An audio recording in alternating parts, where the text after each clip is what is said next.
جہالت کے نظام پر ان کو صفائے ہستی سے بٹایا جا رہا ہے۔ مسلمانوں، طرف جانا چاہیے ایمان والے کو، المومن کا جسم الواحد، مسلمان ایک جسم کے مانند ہے۔ اگر جسم کے پاروے میں کانٹا چبھتا ہے، اس کی آنکھ چین کی نیند نہیں۔ للہ رب العالمین والعاقبۃ للمتقین والصلاة والسلام على سید الانبیاء والمرسلین، اما بعد، اعوذ باللہ من الشیطان الرجیم، بسم اللہ الرحمن الرحیم۔ هو الذي بعث في الأميين رسولا منهم يتلو عليهم آياته ويزكيهم ويعلمهم الكتاب والحكمة وإن كانوا من قبل لفي ضلال مبين. صدق الله العظيم. وقال النبي صلى الله عليه وسلم: إنما بعثت معلما، أو كما قال عليه الصلاة والتسليم. صدر محترم، در قدر علماء اعظام، اس اولیاء کی کہکشاں میں کس کا نام لوں اور کس کا چھوڑوں، بس میں مناسب سمجھتا ہوں کہ یہاں سے شروع کروں۔ جب کسی بھی ولی کا ذکر خیر ہوتا ہے، یہ وہ مستجاب الدعوات شخصیت جس کو دنیا حافظ عبدالستار نانکوی کے نام سے جانتی ہے، اگر ان کا کنیکشن، ان کے تار جڑے ہوئے نظر آتے ہیں، وہی رائے پور ہے۔ رائے پور کے روح رواں شاہ عتیق صاحب اور اس سرزمین نانکا کے تمام تشنگان نبوت کو جام کوثر اور جام محبت پلانے والی شخصیت جانشین ستار حضرت الحاج حافظ جمیل صاحب دامت برکاتہ العالیہ اور حضرت مولانا ہاشم صاحب دامت برکاتہم اور دیگر علماء، اس وقت ایک عنوان آپ بینر پر دیکھ رہے ہیں، تعلیمی بیداری کانفرنس۔ آج سے 1400 سال پہلے یہ کائنات کا اگر نقشہ کھینچا جائے اور تاریخ کے بعد اور آپ کو الٹ کر کھنگال کر دیکھا جائے تو کہنے والا یوں کہے گا: بدی کا زور تھا، ہر سو جہالت کی گھٹائیں تھی۔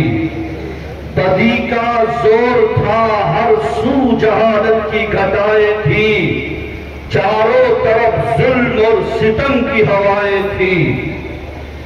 ذرا سی بات پر تلوار چل جاتی تھی آپس میں، تو پھر وہ جنگ آتی ہی نہ تھی دو چار کے بس میں۔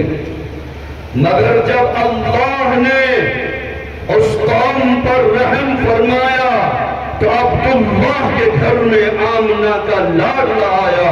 هو الذی بعث فی الأمیین رسولا منہم۔ آج یہ دنیا ایک جنگل بنی ہوئی ہے۔ آج اس دنیا میں انسانیت کا خون اس قدر سستا ہو چکا ہے، وہی دور اور وہی تاریخ دوہرائی اور لوٹائی جا رہی ہے، جس تاریخ کے اس گھرانی باپ کو، جس دور جہالت کو اور جس حیوانیت کے نظام کو خاتمے کے لیے اللہ نے اپنے محبوب کو مبعوث کیا تھا، آج بھی دل تڑپ رہا ہے اور ہماری آنکھیں خون کے آنسو اور لہو ٹپکا رہی ہے۔ اس دنیا میں انسان کا دشمن انسان، نہتے مظلوموں انسانوں کو بے دردی کے ساتھ ایک جہالت کے نظام پر ان کو صفائے ہستی سے بٹایا جا رہا ہے۔ مسلمانوں، طرف جانا چاہیے ایمان والے کو، المومن کا جسم الواحد، مسلمان ایک جسم کے مانند ہے۔ اگر اگر جسم کے پاروے میں کانٹا چبھتا ہے اس کی آنکھ چین کی نیند نہیں سوتی. علاقل و تکفل اشارہ یہ تمام جہالت ہے. اس کا نام تعلیم نہیں جس سے آج مادیت پرستی بڑھ رہی ہے اور جو جسمانی تعلیم کے ذریعے حیوانیت اور تمام کی تمام عریانیت کی حدود کو پار کر کے انسانی اخلاقی قدروں کو بالکل مسمار کیا جا رہا ہے وہ تعلیم نہیں بلکہ جہالت کا ایک دور ہے. ہمیں تعلیمی بیداری کانفرنس بلانے کی ضرورت کیوں پڑی؟ یہ علماء اتنی دور سے کیوں آئے؟ سجاد نعمانی لیول سے چل کے یہاں کیوں پہنچے؟ آج مسلمانوں تعلیمی بیداری کے ساتھ اپنے ایمان کی بیداری کی بھی ضرورت ہے.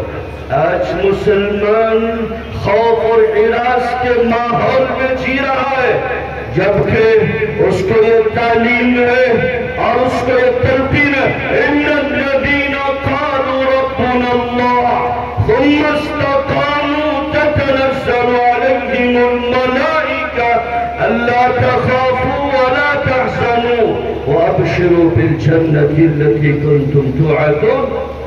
آج مسلمانوں اپنے دلوں سے خوف نکال دو اور تزلزل اور تذبذب جو ہم بائیں مذبذبین بین ذلک لا الہ الا ولا الہ الا جو ہم تک مگار نہیں. اللہ نے اگر ایمان کی دولت سے نوازا ہے تو پائیں گے جس طریقے سے آج برادران وطن کہیں بھی کھڑے ہو کر وہ اپنے مذہبی نعروں کو لگاتا ہے. ہم کہہ سکتے ہیں ہم اللہ کے بندے کلمہ کو اشہد ان لا الہ الا اللہ و اشہد ان محمد رسول اللہ کے ماننے والے. ایمان اور مایوسی جمع نہیں ہونی چاہیے. ایمان اور بزدلی جمع نہیں ہونی چاہیے. موت آئے گی اپنے وقت پر آئے گی نہ وقت سے پہلے آئے گی نہ وقت کے بعد آئے گی.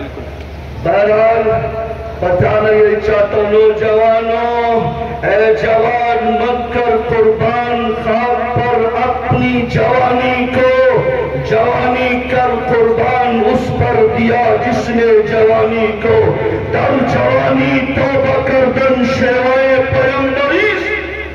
جوانوں سمجھ جاؤ ایمان والا ہو کر شراب پیے جوا کھیلے سٹا لگائے نعوذ باللہ وہ بدکاری کے عمل کرے یہ مسلمان اور اسلام کا شیوا نہیں ہے. یہ تعلیمی بیداری اسی لیے بلائی گئی. اس کا یہی پیغام ہے کہ ہم اپنی تخلیق کے مقصد کو سمجھ کر اللہ کی عبادت رسول اللہ کے طریقے پر کرنے والے بن جائیں. اللہ تعالی عمل کی توفیق عطا فرمائے. وما علینا الا البلاغ.